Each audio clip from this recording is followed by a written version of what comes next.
Okay, back with Armchair Engineer 85, guys. I got her unloaded out of the truck. Now I can give you guys a really good view of the new project sled.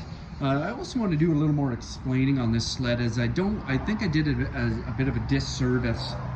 In my last video there, I just did a quick run through basically about what the next project was going to be. But I want to really stress what a great sled this was when it came out, and I don't know if I wouldn't say revolutionary, but what a massive upgrade it was for Skidoo. Not only the fact that it was the first time that the Renegade got the XRS package, they merged the two together because that was only available on the MXZ chassis before the short track. But what they did was they gave it this new RAS 2 front suspension. And what that did was it lowered the roll center of the entire sled. Now, to people that don't understand that, or basically they don't understand suspension geometry, you have your center of gravity, which let's say would be like somewhere up here. It's a point up here, and then down below that you have your roll center. Your center of gravity always sits above your roll center. Now, by them revising the suspension geometry, and that's basically your bisecting lines of your your A-arms, what they're able to do was they're able to lower the roll center closer to the center of gravity. And when you do that, what you do is the 2 points, the further away the 2 points are, they act like a lever arm. You get more torsional torsion on it, and that's what causes body roll in the corner. I know this is a crash course, guys. I'm just trying to, if you're interested in suspension geometry, definitely look it up.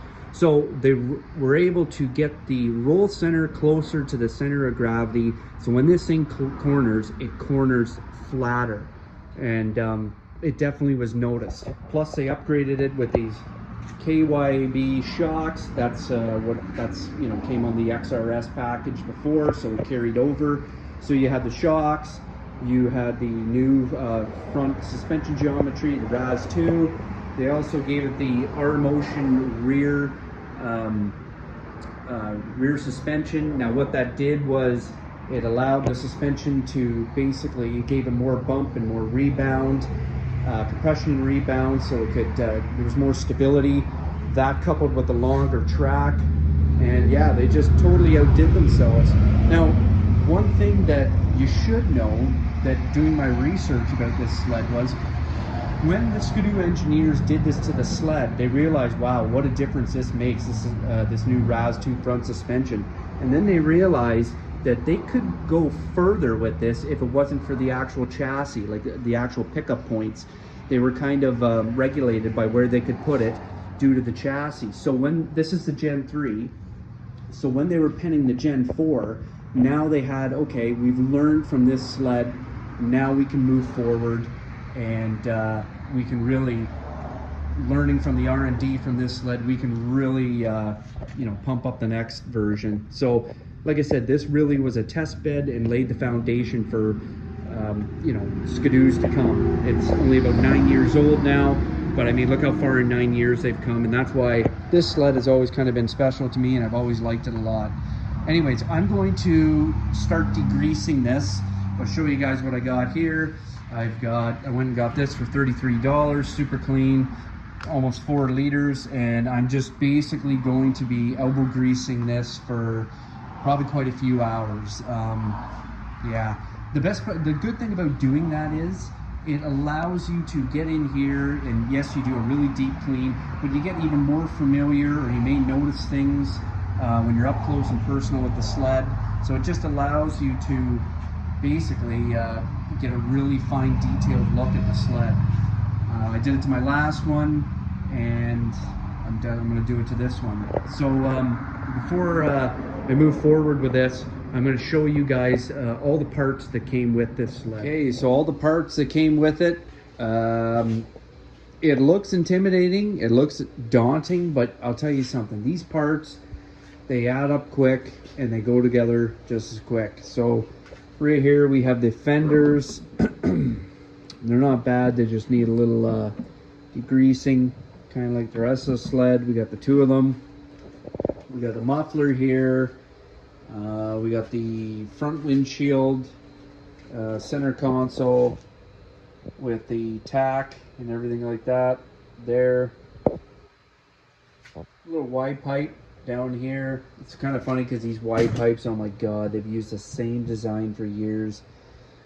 This is the power valve or rave valve cover. Not a big deal. I got my seat. I just got it flipped upside down right now. I can give that a good wiping down and clean it up. Right here, center console, shrouds, air box, right there. This thing goes between the rear chassis and the fuel tank. Just I don't know, a guard, moisture wicker, whatnot. Got my secondary clutch right there. Got a cover for the clutch with a belt, which is nice. That looks like a fairly new belt. Not bad. With all the tools, and that's handy. Don't underestimate that. If you don't have the tools, it's kind of annoying actually. A muffler. Whoo! Let me tell you, my last sled had an MBRP, as I told you before, and it sounded great, but it was just like, this is going to give me tickets and it's going to peel people off. So I had to track down a fuel injected SDI, and it was very hard. And I ended up getting one for free. That was a crazy thing. It took forever, but when I did, I got one for free. And there we go. Okay, so let's look at this box here. We have our chain case, guard, battery box, bunch of different odds and ends down there. I'm not gonna lie to you, I'm looking at it going, oh geez, that's gonna be fun. Looking for that. Here's our primary clutch. Like, these things right here need no introduction. Ouch. That's our primary. Okay. We got our intake throttle bodies right there with our boots. We got the fuel injectors attached to the head. You can see the spark plugs down there. These old gaskets I'm not going to use. You get the rave valves. Everything here is pretty self-explanatory, all plug and play, which is awesome. Oh, over here we got the front, once again, the headlights. Yeah.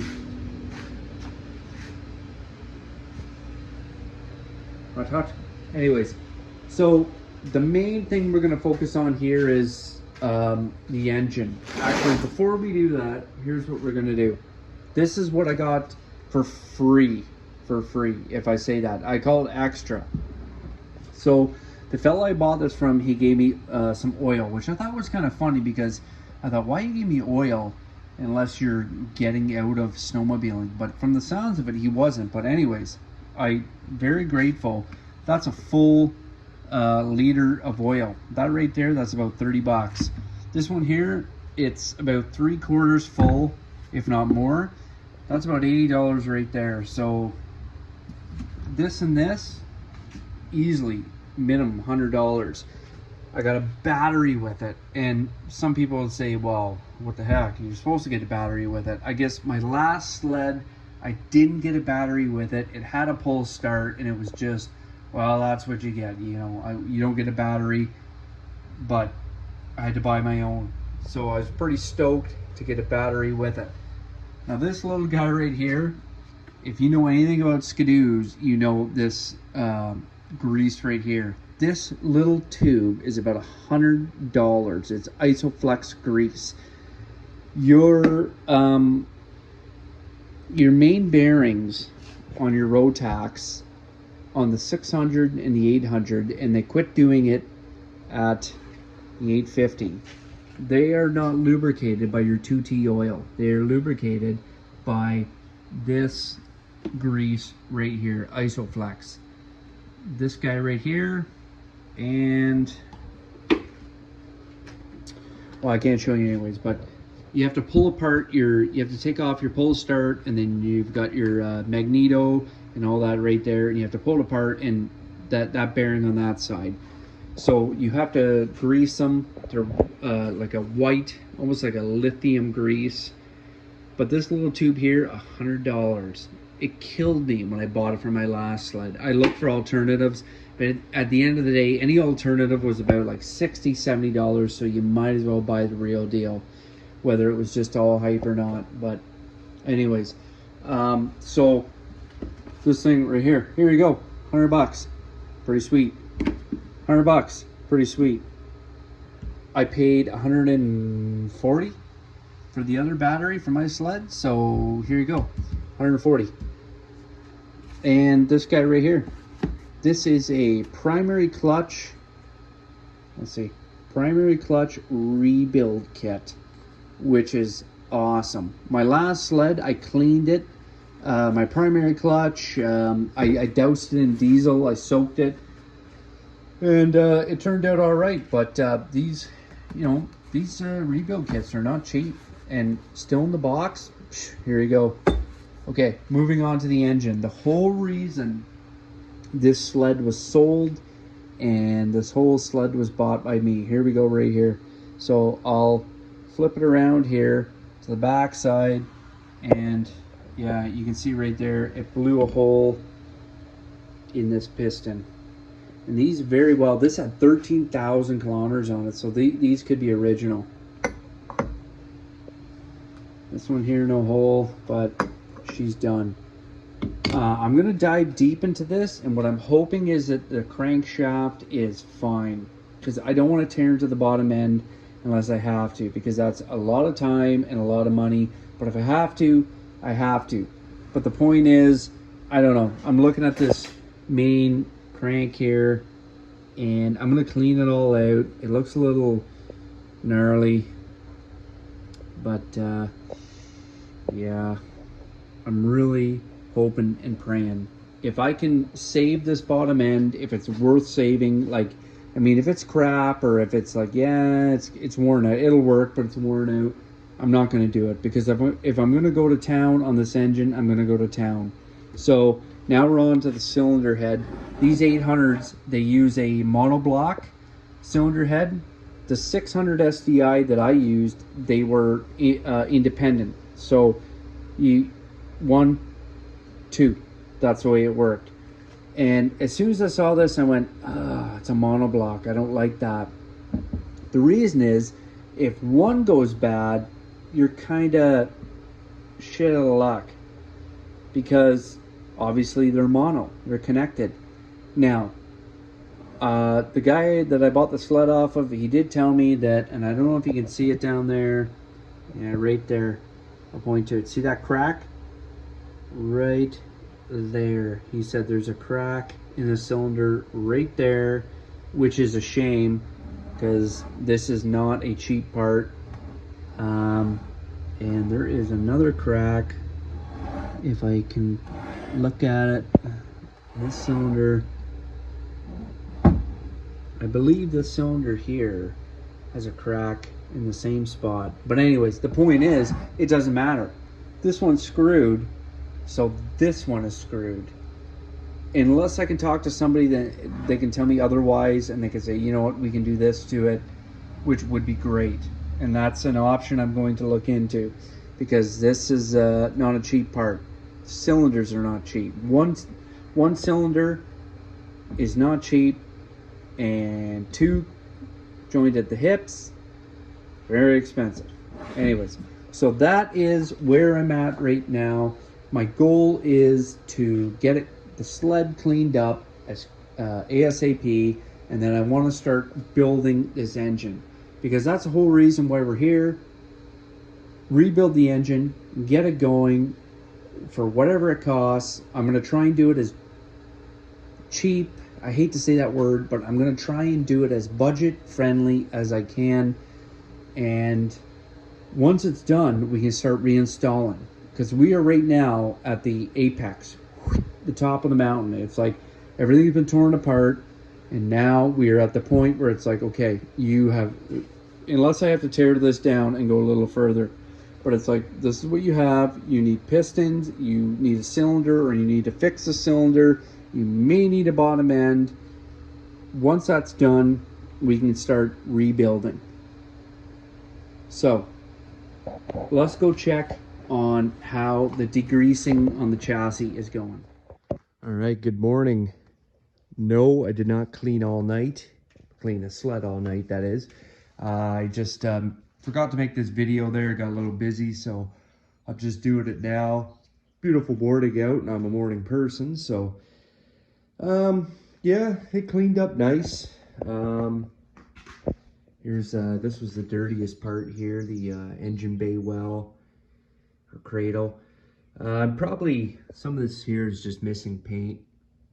It's not actual dirt or grime or anything like that. I spent probably about 2 hours on it. I started at the very back and then just worked my way forward. And then obviously when I got to here, this was the most, the heaviest, you know, greased up area, which isn't a big deal. This garbage can here was empty when I started, and it's full of my gloves, full of paper towel that I used. I had that big jug of super clean, and let me tell you, this stuff right here, I highly suggest it. That is a really good degreaser. Very impressed with it. I'll show you guys here. So this is what that is supposed to look like, this one little side piece here. Now this side piece here, it's opposing piece. It was obviously on the muffler side, and this was completely black. You can see just a little bit of it still down there that got a scrub. But I mean, over half of it was black, and I was thinking to myself, that is not coming out.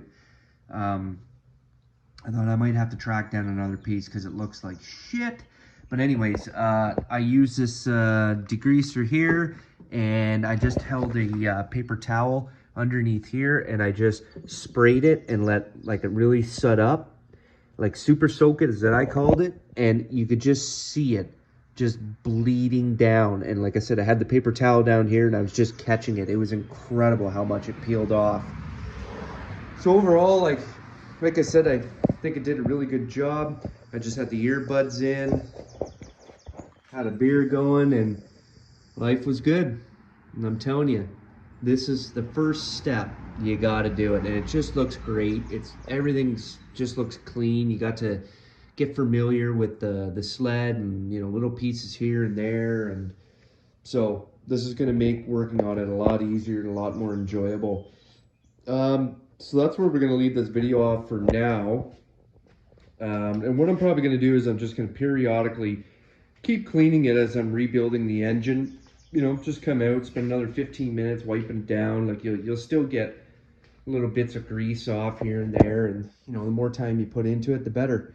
So like I said, if you guys like what you see, like, comment, subscribe. I don't know how long this is going to take to do this sled. I'm going to try and be diligent at it, because the whole goal is, I never really told anybody, is my other sled over here, what I want to do is I want to basically get this sled finished and then put this one up here for sale, and then I can recoup some money for this sled. But obviously, you know, depending on the timeline, depending on how busy I get with work, with racing, with just life, you know, it may not work like that, and I might find winters here and this thing isn't done. I'm going to do my best to not, because I want to use this, but in the event that happens, guess what? I still have a sled to ride. But I would like to sell this, and I would like to sell it at the peak of the season so that I can recoup the most amount of money. Anyways, that's it. Stay tuned.